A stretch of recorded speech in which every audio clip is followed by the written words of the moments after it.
Students, इस video को मैं जल्दी में बना रहा हूँ, इसलिए इस क्वेश्चन का प्रॉपर टेक्स्ट आपको शायद विजिबल ना हो।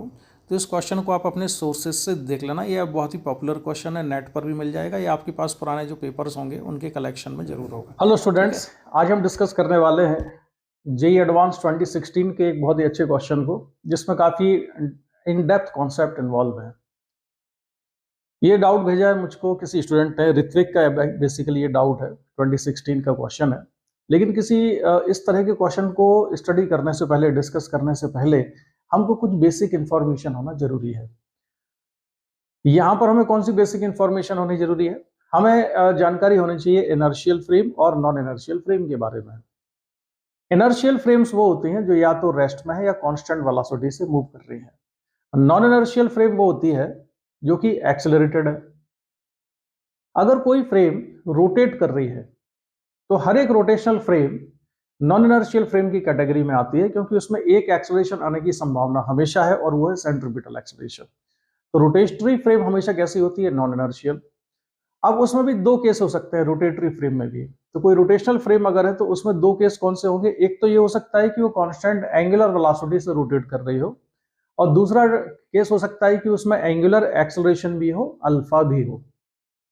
जेई एडवांस 2016 का जो क्वेश्चन है वो रिलेटिवली सिंपल कहलाएगा, क्योंकि उसमें जो फ्रेम थी वो कांस्टेंट एंगुलर वेलोसिटी ओमेगा से रोटेट कर रही है, उसमें एंगुलर एक्सेलरेशन अल्फा नहीं था। अदरवाइज उसमें और एक टर्म और ऐड होती जो कि उन्होंने दी हुई थी उसमें। बेसिकली मैं बात कर रहा हूं पैसेज की, जिसको कि मैं आपको आगे दिखाऊंगा। लेकिन उस क्वेश्चन को डिस्कस करने से पहले मैं आपको ये बताऊं कि अगर कोई फ्रेम है हमारे पास,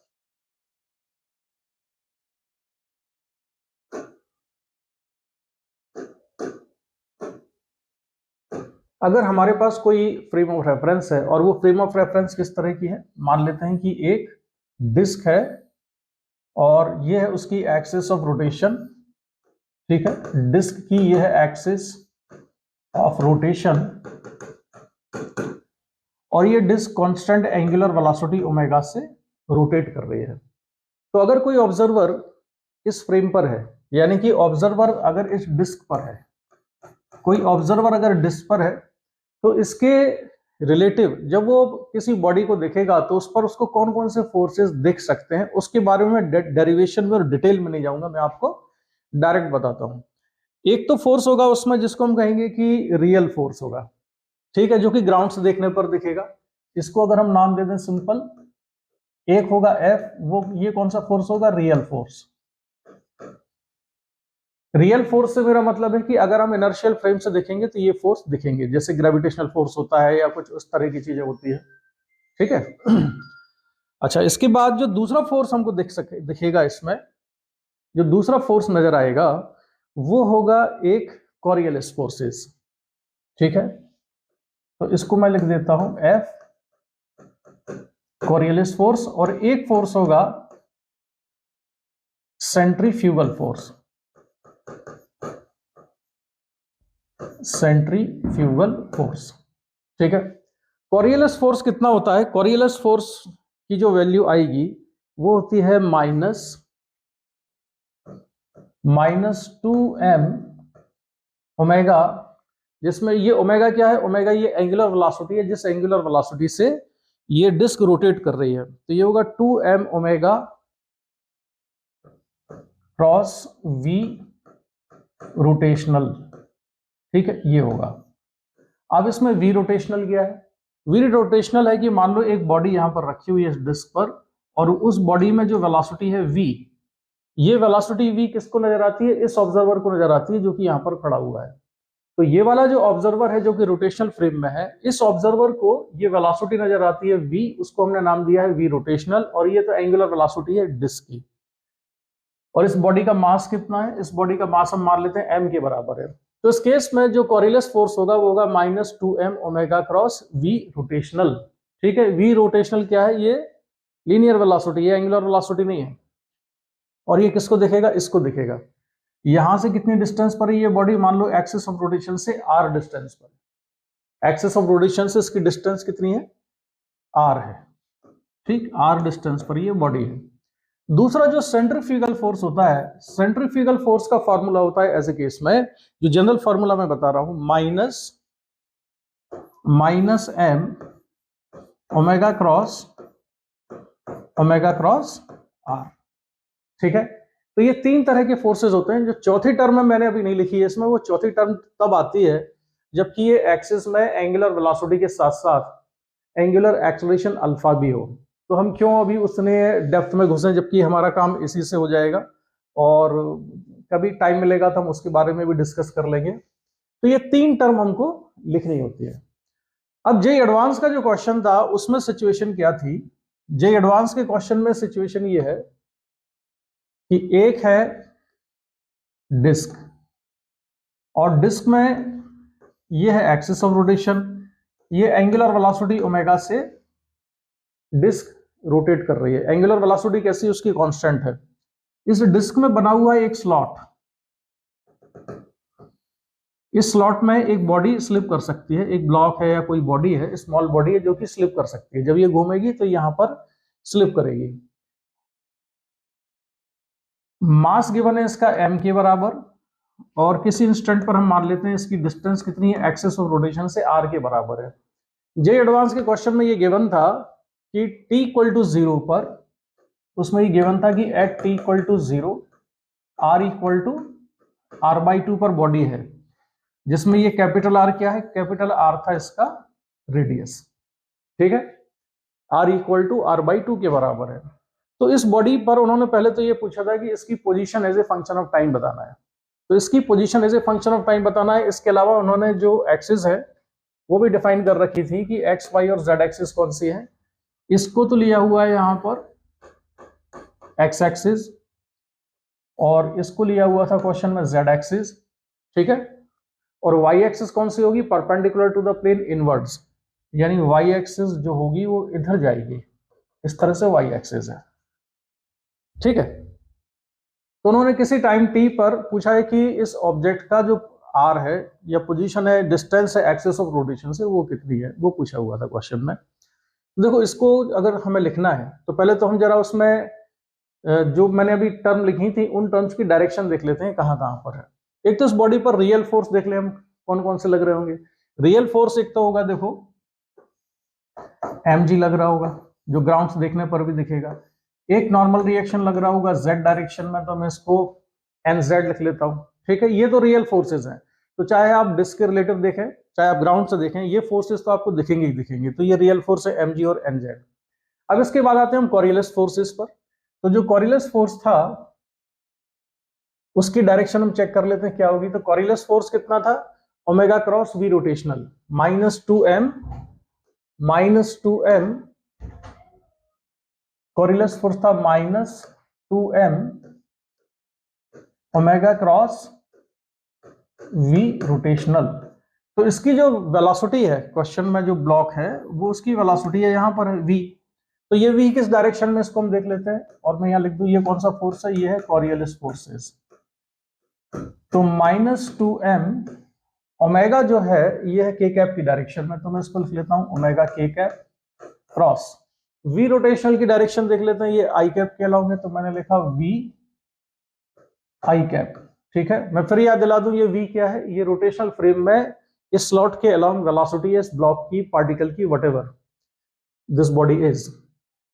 तो equal to -2m omega into v को हमने कॉमन ले लिया, ये बचेगा k cap cross i cap. अब k क्रॉस i कितना आएगा? तो i j k, ऐसे आप जानते ही हो। तो i क्रॉस j करेंगे तो k आएगा, j क्रॉस k करते हैं तो i आता है, k क्रॉस i करते हैं तो j आता है। यहां पर k क्रॉस i, तो k क्रॉस i करने से कितना आएगा? j, यानी ये हो जाएगा -2m omega v j cap. ठीक है, तो इसकी जो डायरेक्शन है, इसकी डायरेक्शन हमको मिल गई -j कैप की डायरेक्शन में, यानी कि ये कहां पर, ये बाहर की तरफ लग रहा है। जो कॉरिलेस फोर्स है ये कहां पर लग रहा है? बाहर की तरफ। यानी कि ये बॉडी अगर इस तरह से रोटेट कर रही है तो कॉरिलेस फोर्स किधर की तरफ लग रहा था? इस ब्लॉक पर। जैसे ये ब्लॉक रखा है तो इस पर कॉरिलेस फोर्स की डायरेक्शन इधर है। ठीक, अब मैं निकालता हूं ये साफ साफ समझ में नहीं आ रहा, इसलिए लिखता हूं ये है कॉरियोलिस फोर्स। अब मैं लिखता हूं F centripetal force, centrifugal force, centrifugal force. तो सेंट्रीफ्यूगल फोर्स का फॉर्मूला क्या था? सेंट्रीफ्यूगल फोर्स का फॉर्मूला है minus M omega cross, bracket में ओमेगा क्रॉस आर के बराबर। तो minus M omega cross, bracket में ओमेगा क्रॉस आर के बराबर, ये सेंट्रीफ्यूगल फोर्स होगा। अब सेंट्रीफ्यूगल फोर्स की डायरेक्शन क्या है वो हम चेक कर लेते हैं। तो माइनस एम ओमेगा किस डायरेक्शन में? के कैप की डायरेक्शन में, तो इसको मैंने लिखा ओमेगा के कैप क्रॉस, ये होगा ओमेगा के कैप क्रॉस, और आर किधर है? आई कैप की डायरेक्शन में, तो ये आई कैप लिख दिया। अब मैं यहां से इनको बाहर निकाल देता हूं, minus M omega square R, ये तो बाहर आ गया, और ब्रैकेट में बचा क्या? ब्रैकेट में बचा के कैप क्रॉस। अब के क्रॉस, इसमें स्मॉल ब्रैकेट लगा देते हैं, के कैप क्रॉस आई कैप, इतना लिखा। तो minus M omega square R into, तो पहले के क्रॉस आई करो, तो आई जे के, याद है आपको? इस तरह से हम चेक कर लेते हैं, हालांकि ये सब मेंटल हो जाता है कैलकुलेशन। तो के क्रॉस आई करने से कितना आएगा? जे, तो ये हो जाएगा के कैप क्रॉस जे कैप, और इसको फर्दर सिंप्लीफाई कर दें तो minus M omega square R into के क्रॉस जे कितना हो जाएगा? के क्रॉस जे आएगा माइनस आई के बराबर, तो ये माइनस आई कैप। तो इसकी जो डायरेक्शन है वो कितनी कहाँ आ रही है? प्लस आई कैप की डायरेक्शन में। तो एम ओमेगा स्क्वायर आर, और ये हुआ आई कैप, माइनस माइनस प्लस हो जाएगा। तो ये सेंट्रीफ्यूगल फोर्स है। तो सेंट्रीफ्यूगल फोर्स की जो डायरेक्शन है वो है इधर, ठीक है। इसके अलावा जो दूसरा कॉरियोलिस फोर्स है उसकी डायरेक्शन है यहां पर, पॉजिटिव वाई एक्सिस की डायरेक्शन में। और जो रियल फोर्स है उसमें एक है ग्रेविटेशनल फोर्स और एक है नॉर्मल रिएक्शन एनजेड, ठीक है। अब इसमें क्वेश्चन में उन्होंने ये पूछा था, पोजीशन निकालनी थी हमको as a function of time. तो उसकी जो पोजीशन है यहां से आर डिस्टेंस पर, इसकी पोजीशन चेंज होगी उस फोर्स की वजह से जो इस डायरेक्शन में लगा हुआ है। तो इस डायरेक्शन में कौन सा फोर्स आया? आई कैप की डायरेक्शन में ये आया centrifugal force, M omega square R. तो इसको हम लिख लेते हैं सेंट्रीफ्यूगल फोर्स को मास इंटू एक्सेलरेशन, ठीक है, equal to M omega square R के बराबर। तो मास से मास तो कैंसिल हो जाएगा। ये एक्सेलरेशन कौन सा है? रेडियली आउटवर्ड डायरेक्शन में, ठीक है। इसको हम लिख सकते हैं dv by D T equals to omega square R के बराबर, ठीक है। dv बाई डी टी कितना हो जाएगा? ओमेगा स्क्वायर आर के बराबर। इसके बाद एक चीज और देखो इसमें कि इसको हम अगर हम चाहें तो उसको चेंज करके ऐसा भी लिख सकते हैं, v को कितना लिखा जा सकता है? इसको लिख सकते हैं d2r over D T square equal to omega square R. Further change करें तो d2r over D T square minus omega square R equal to 0। ये सेकंड ऑर्डर की डिफरेंशियल इक्वेशन है। अब सेकंड ऑर्डर की डिफरेंशियल इक्वेशन को solve करना अगर हमको आता है तो उसका सोल्यूशन बहुत सिंपल है, अदरवाइज 2 बार इंटीग्रेशन करके सॉल्व करना पड़ेगा। तो डबल इंटीग्रेशन से आप अपने आप करना। मैं सेकंड ऑर्डर की डिफरेंशियल इक्वेशन से लिखता हूं कि होता क्या है। सेकंड ऑर्डर की डिफरेंशियल इक्वेशन में d2 over D T square को हम एक ऑपरेटर मानते हैं। जैसे अगर मैं डी डी टी को कितना लिख दूं? m के बराबर, तो ये हो जाएगा m स्क्वायर, ठीक है, minus omega square equal to 0। तो इसके दो रूट्स आएंगे, m equal to plus minus omega. और अगर इसके दो रूट्स आते हैं और एक प्लस लेंगे एक माइनस लेंगे तो इसका जो जनरल सॉल्यूशन बनता है वो जनरल सॉल्यूशन होगा r equal to c1 e to the power omega T plus c2 e to the power minus omega T के बराबर। ये सेकंड ऑर्डर की जो डिफरेंशियल इक्वेशन है उनको सॉल्व करने का ये एक स्टैंडर्ड मेथड होता है। ये स्टैंडर्ड मेथड आप जो है, अब मुझे याद नहीं आ रहा यार मैथमेटिक्स में आप लोगों को सेकंड ऑर्डर की डिफरेंशियल इक्वेशन है या नहीं है। अगर नहीं भी है तो बहुत सिंपल सा है कि अगर इस तरह से आप डीडीटी को कितना लिख दो इसमें डी डी टी को कितना लिख देते हो, एम के बराबर। आर इसमें कांस्टेंट रहता है, आर के साथ कुछ नहीं करना है। तो ये M square minus omega square equal to 0। अगर इसके रूट रियल आते हैं तो इस इक्वेशन का जो सोल्यूशन होगा यानी आर की जो वैल्यू होगी वो इससे मिलेगी, C1 e to the power omega T plus C2 e to the power minus omega T. C1 C2 दो कांस्टेंट हैं, C1 C2 की वैल्यू निकाली जाती है जो कंडीशन क्वेश्चन में गिवन है उससे। तो हम यहाँ पर C1 C2 की वैल्यू निकालते हैं, देखते हैं क्या आता है। तो इसमें t इक्वल टू 0 पर, तो जैसे मैं C1 e to the power t equal to 0 रखता हूं तो ये हो जाएगा omega into 0 plus C2 into E to the power minus omega into 0। तो टाइम t इक्वल टू 0 पर r की वैल्यू कितनी थी क्वेश्चन में, r/2 दी हुई थी। तो क्वेश्चन में दिया है इसकी वैल्यू r/2 के बराबर। तो यहां से एक इक्वेशन हमको मिल गई, C1 plus C2 equals to r/2। इसको हमने लिखा equation number 1। Now we have two unknown actually, C1 C2, तो हमें दो इक्वेशन चाहिए। तो एक कंडीशन और लगाते हैं, तो एक और कंडीशन हम यूज करेंगे, इसको डिफरेंशिएट कर दो, dr/dt। तो dr/dt equals to omega into C1 e to the power omega T और minus omega into C2 e to the power omega T.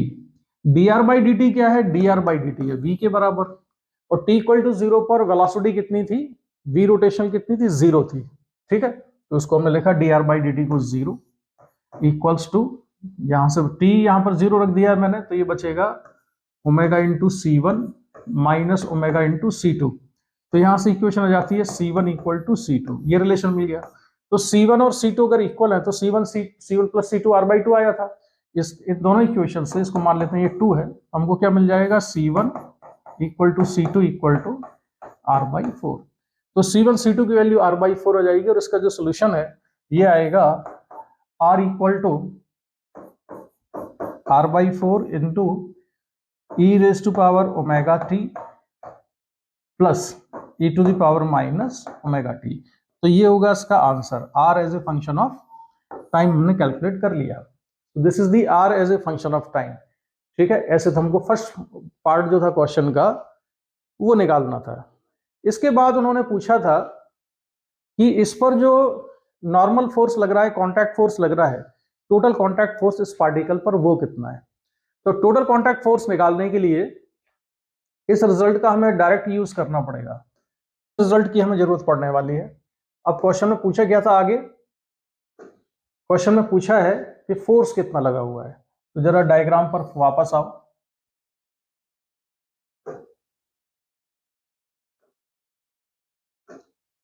नया डायग्राम बनाते हैं। डायग्राम में जो सिचुएशन थी वो ये थी कि ये है डिस्क, ये एक्सिस ऑफ रोटेशन है, एंगुलर वेलोसिटी कितनी, ओमेगा के बराबर, और जो स्लॉट है जिसमें कि बॉडी मूव कर रही है वो इधर रहा है, ये स्लॉट है। डिस्टेंस कितनी है, स्मॉल r, और टोटल रेडियस कितनी है इसकी, r के बराबर है। तो देखो इसमें एक फोर्स जो कि रियल फोर्स है वो तो हमको यहीं से दिख रहा है, रियल फोर्स कितना है mg, और एक नॉर्मल रिएक्शन यहाँ z एक्सिस के अलॉन्ग था nz के बराबर, ये थी इसकी x एक्सिस, और y axis perpendicular to the plane inwards. ठीक है, अब रियल फोर्स तो लगी रहा है, इसके अलावा रोटेशनल फ्रेम की वजह से और कौन कौन से फोर्स आ रहे हैं। एक फोर्स आएगा जो टोटल नॉर्मल रिएक्शन जो पूछी है, वो टोटल नॉर्मल रिएक्शन किस वजह से आएगी, इस पर ध्यान दो। हमने अभी कॉरिलेस फोर्स की जो डायरेक्शन निकाली थी, वो कॉरिलेस फोर्स की डायरेक्शन किधर आई थी, ये था जे कैप की डायरेक्शन में, मतलब कॉरिलेस फोर्स कहां लगा हुआ है, बाहर की तरफ। वो किसके बराबर होगा, वो नॉर्मल रिएक्शन के बराबर होगा। एक नॉर्मल रिएक्शन कहां पर होगी इसमें, कॉरिलेस फोर्स की अपोजिट डायरेक्शन में। ठीक है, जैसे कि ये अगर ऐसे रोटेट कर रहा है, ठीक है, तो जो इस डायरेक्शन में फोर्स लगा हुआ है ये कौन सा है, कॉरिलेस फोर्स है, और जो यहां पर है ये क्या है, नॉर्मल रिएक्शन है। तो इसमें दो नॉर्मल रिएक्शन है, एक नॉर्मल रिएक्शन ऊपर है, और दूसरा जब ये स्लॉट के अंदर ब्लॉक चलेगा तो जब ऐसे घूमेगा ब्लॉक तो यहां से भी एक नॉर्मल रिएक्शन फोर्स लगेगा। तो नेट नॉर्मल हमको निकालना है भाई इसमें। तो वो नॉर्मल रिएक्शन किसके बराबर आने वाली है, कॉरिलेस फोर्स के बराबर, और वो होगा -2m omega v, -2m omega v था ना। तो F कॉरिलेस फोर्स जो आएगा, F कॉरिलेस फोर्स, ठीक है, माइनस इसमें एक और जो नॉर्मल रिएक्शन लगेगा n इक्वल टू 0 के बराबर होगा। एक और जो नॉर्मल रिएक्शन आएगी n, वो किस डायरेक्शन में आ जाएगी, f, या वेक्टर फॉर्म में लिख रहे हैं तो 0 होगा, तो माइनस कोरिलेस फोर्स। तो n equal to minus f कितना आया था, कोरिलेस फोर्स कितना था, एक बार फिर मैं आपको दिखा देता हूं। यहां पर जो हमने निकाला था -2m omega v j cap, -2m omega v j cap के बराबर, ठीक है। और एक माइनस साइन और था, तो ये हो जाएगा प्लस, तो 2m ओमेगा v। अब यहां से हम वेक्टर फॉर्म हटाते हैं और इसको लिखते हैं n equal to 2m, omega तो कांस्टेंट है, और v कैसे निकालेंगे, v निकालेंगे हम अभी जो हमने r निकाला था उसको डिफरेंशिएट करके।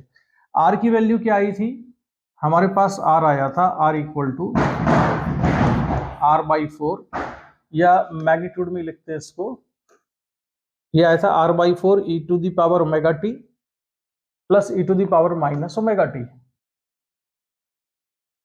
तो ये है किस डायरेक्शन में, ये है एक्चुअली एक्स एक्सिस की डायरेक्शन में। तो r/4 e to the power omega t प्लस e to the power minus omega t के बराबर। अब इसको डिफरेंशिएट करो तो dr/dt निकल आएगा। तो dr/dt equals to r/4 into omega e to the power omega t and minus omega e to the power minus omega t आया। तो ये dr/dt क्या हो जाएगा, v रोटेशनल या v, और ओमेगा को हम कॉमन ले लें तो omega r/4 into e raise to power omega t minus e to the power minus omega t के बराबर।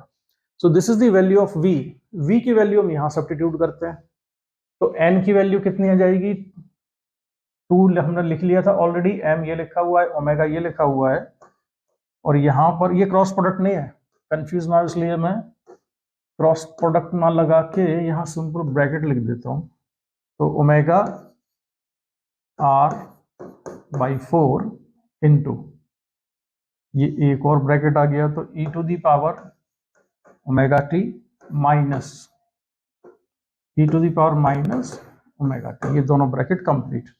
अब यहां से पहुंचते हैं जब हम यहां पर, तो ये कितना हो जाएगा, n इक्वल टू 2 से कैंसिल कर दिया इसको, तो ये होगा 1/2 m omega square r into e to the power omega t minus e to the power minus omega t। तो एक नॉर्मल रिएक्शन ये है। अब यहां पर नॉर्मल रिएक्शन है दो, एक तो ये nz, ठीक है, ये इसकी वैल्यू किसके बराबर है, mg के बराबर है। तो ये होगा फाइनली हमारे पास आंसर। तो मैं यहां से बाकी चीजें हटाता हूं, आंसर लिखता हूं डायरेक्ट।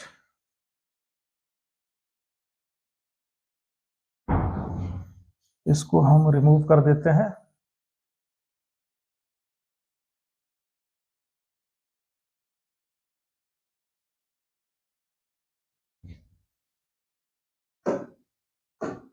ये n की वैल्यू आ गई है, तो टोटल जो नॉर्मल रिएक्शन है वो हमारे पास आएगा n net.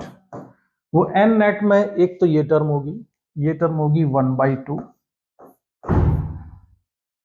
m omega square r e to the power omega t minus e to the power minus omega t, और इसकी डायरेक्शन क्या थी, ये j कैप, और ये किस डायरेक्शन में, k कैप की डायरेक्शन में है, तो प्लस mg k कैप। ये इसका सेकंड पार्ट का आंसर हुआ। ये है nz और ये है mj।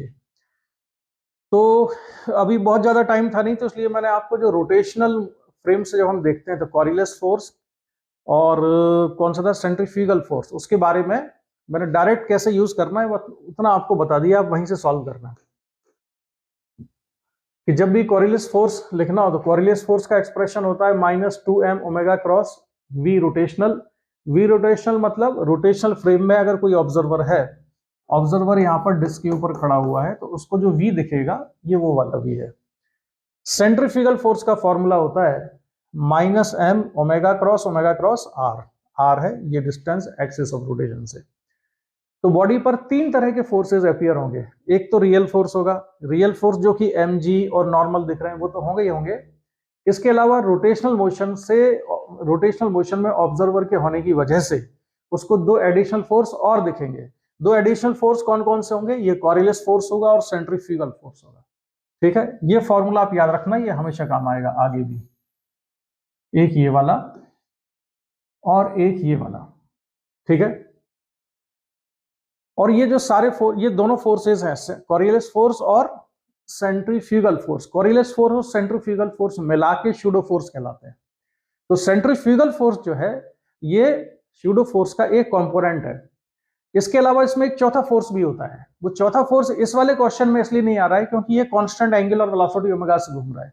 अगर इसकी एंगुलर वेलोसिटी कांस्टेंट नहीं होगी तो उसमें एक फोर्स और आता, उस वाले फोर्स का डिस्कशन मैंने अभी यहां पर नहीं किया है। इसके अलावा इस क्वेश्चन को सॉल्व करने के लिए मैंने तो सेकंड ऑर्डर की डिफरेंशियल इक्वेशन के सोल्यूशन के मेथड को यूज कर लिया। अगर वो सीख लो तो बहुत अच्छा है, कभी भी इस तरह का क्वेश्चन आए तो बड़े जल्दी सॉल्व हो जाता है, 2 बार इंटीग्रेशन नहीं करना पड़ेगा। क्योंकि ऐसा क्वेश्चन एक बार आईआईटी में भी, उसमें मॉडर्न फिजिक्स में पूछा जा चुका है, जिसमें डिके कांस्टेंट वगैरह दिया हुआ था और इंटीग्रेट करके जब निकालना पड़ा तो उसमें सेकंड ऑर्डर की डिफरेंशियल इक्वेशन बन जाती है। तो अगर डिफरेंशियल इक्वेशन सॉल्व करना आता हो तो हम इंटीग्रेशन को अवॉइड कर सकते हैं।